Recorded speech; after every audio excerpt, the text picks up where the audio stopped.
Hello guys, good morning! Sa video na ito, pag-uusapan natin kung paano nga ba maibabalik ang ating star monetization kung ito ay nawala or na-demonetize ka.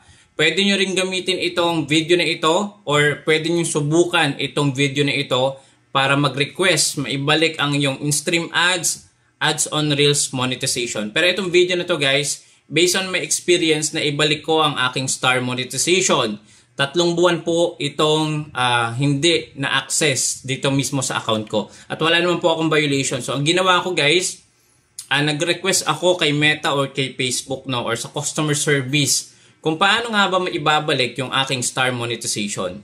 Ang unang kadahilanan guys, kung bakit nga ba natatanggal or nawawala ang ating monetization stars dahil yan sa mga violations. Restrictions violation. Okay? So, depende kung ano yung nalabag mo dito sa 3 na ito. Posibleng nagkaroon ka ng partner monetization violation, content monetization violation, or yung pinakahuli, medyo mabigat, no? Yung community guidelines violation. Alright? So, yan. And then, meron pa pala guys isa. Base ito sa experience ko, no? Kapag na-turn off mo ang iyong professional dashboard, posible rin na mawala ang yung star monetization. So, tandaan nyo po ito base lang po ito sa aking na-experience. So, saan nga ba makikita yung ating professional mode? So, dito sa may gilid, meron ditong turn off professional mode. Wag nyo po itong i-click. Okay? So, naging ano din po ito, experiment ko para mabalik natin yung ating mga monetization. Pero ang worst guys, imbes na mabalik nga, yun nga, nawala lalo yung ating star monetization. Dahil na-turn off ko itong professional mode. Okay? So, wag nyo pong ito-turn off yan. Okay guys, dito naman, ituturo ko sa inyo kung paano ko naibalik ang aking star monetization. Yung in-stream ads and ads on Reels, hindi ko po masishare sa video na ito. Pero ang ginawa ko lang, nung nagkaroon ako ng violation sa ads on Reels, in-appeal ko lang po yung video. So, meron din po akong separate video niyan. And sa mga susunod guys, isi-share ko din po sa inyo kung paano nga ba yan mabalik. Para at least, di ba, sa lahat po ng humihingi ng assistant kung paano mabalik ang kanilang monetization, ay ito na po ang tutorial na hinihintay nyo. Okay? So, sa video na ito, papakita ko sa inyo muna yung aming conversation ng customer service. So, ang gagawin natin guys, pupunta muna tayo dito sa ating support inbox. Ayan. So dito, makikita natin sa support inbox yung ating conversation sa customer service or sa Meta Specialist. Or pwede rin natin yan guys makita dito sa ating email. Okay? Kung ano yung nakalink na email dyan. So medyo mahaba ang aming conversation ng specialist ni Meta. So meron ako dito 28 conversation at same lang naman yan dito sa support inbox. Okay, so eto guys yung aking request to support for star. So nag-start ako dito mag-send ng request nung June 3 or June 19 naman nagkaroon ng resolution.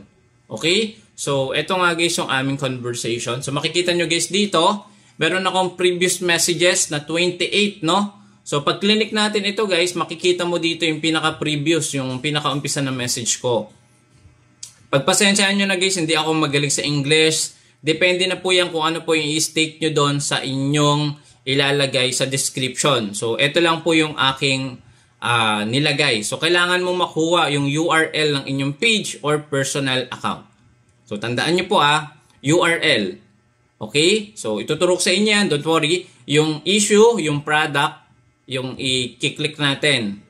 Tapos, i-describe mo kung ano yung issue na na-experience mo. Sabi ko dito, guys, pagpasensyahan nyo na kung mali-mali ang aking English dito or aking sentence. I can't receive star from my funds because star monetization tools are automatically nag-go off once na tinutugil on ko. Meron ako monetization, but yun, kapag tinutugil on ko, ano siya, guys, kusa siyang nag-go off. So, sabi dito yung reply, ayan, thank you for contacting us. We receive your report and will reach out as soon as we have an update. So, medyo mahaba ito, no? Ayan, so, sabi dito yung second reply, thank you for contacting us. Can you provide us more information about issue that you experiencing and how we can help you? Diba? Ang bait ng customer support. Please attach screenshot. So, kailangan natin mag-provide guys na screenshot, no? Patunay na meron tayong problema na experience.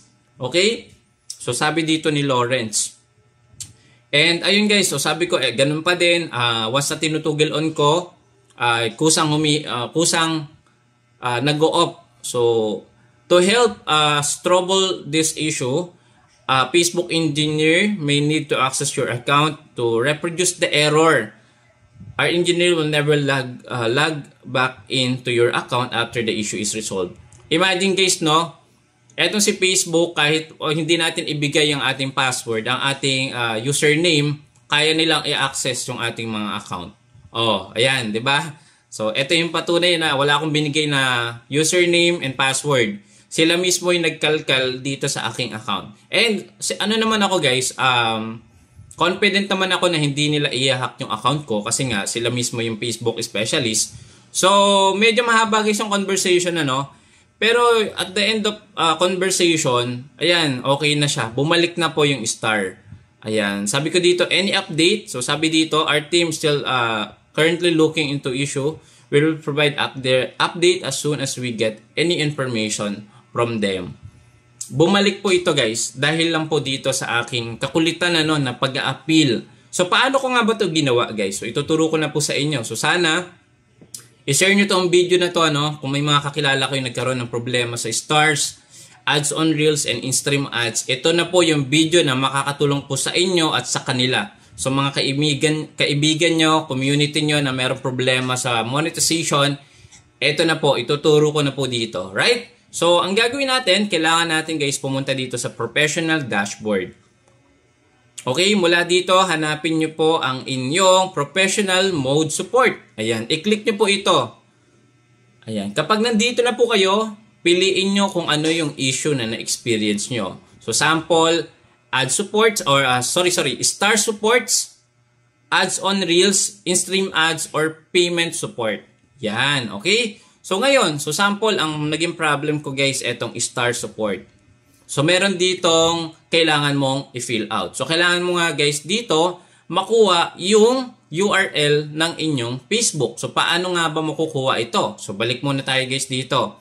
Para makuha mo ang inyong URL, i-click mo itong profile mo, then meron ditong tatlong tuldok sa may gilid, and then ito sa may baba guys. Ito, your profile link, copy mo yan. Then balik po kayo sa professional dashboard. Ayan guys, binabagalan ko na. Pasensya po kung medyo mabilis. I-backward nyo na lang po yung video. So, balik po tayo dito sa ating professional mode support. Then, ang ating issue guys, for example, is stars. Then, ang pipiliin natin guys dito, syempre, yung product support. At ilalagay natin dito sa taas natin ang ating Facebook URL, and syempre, ipipiliin natin dito yung product support. And then dito, i-state nyo po kung ano yung inyong naging problema. So sample, header, ayan. So state nyo lang dito kung ano yung nangyari. Basta kayo po yung mag-explain yan. So depende po sa pag-construct po ng inyong sentence or messages. Then magpo-provide po kayo guys ng screenshot. So kailangan screenshot nyo muna yung issue na na-experience nyo, no? I-click nyo lang itong choose file, then pipiliin nyo po dito sa inyong screenshot. Okay, kapag okay na yan, i-click mo lang po yung send. So, ganun lang pong kasimple. So, paano naman natin malalaman kapag nag-message back si Facebook or ang kanilang support, customer support or yung specialist. So, kaya makikita pa din natin yan guys dito sa support inbox. So, dito sila nagre-reply. Ayan, click sa may other sa may baba. Ayan, dyan sila nagre-reply guys. So, dito lang kayo makikipag-coordinate. So, kung meron silang may tanong sila tapos gusto nila ng mga other details, dito lang po kayo magre-reply. So, ganun lang din guys. Okay? And guys, paano naman kapag ads on reels saka in-stream ads? So, same lang din naman po ng procedure. So, kailangan pa rin guys pumunta dito sa professional dashboard. Mula dito, piliin pa din po natin ang ating professional mode support. Ayan. Tapos, piliin natin sample ads on reels. Ayan, 'di ba? So meron ditong onboarding or getting access to reels, adding payment information, payout issue, demonetization, insight or other bugs issues. So same lang din naman po 'yan sa in-stream ads. Ayan. So, kung itong in-stream ads mo ba, business manager, creator studio, or demonetization, ayan. So, state nyo pa din po yung inyong na-experience na issue. Kailangan pa rin po na screenshot.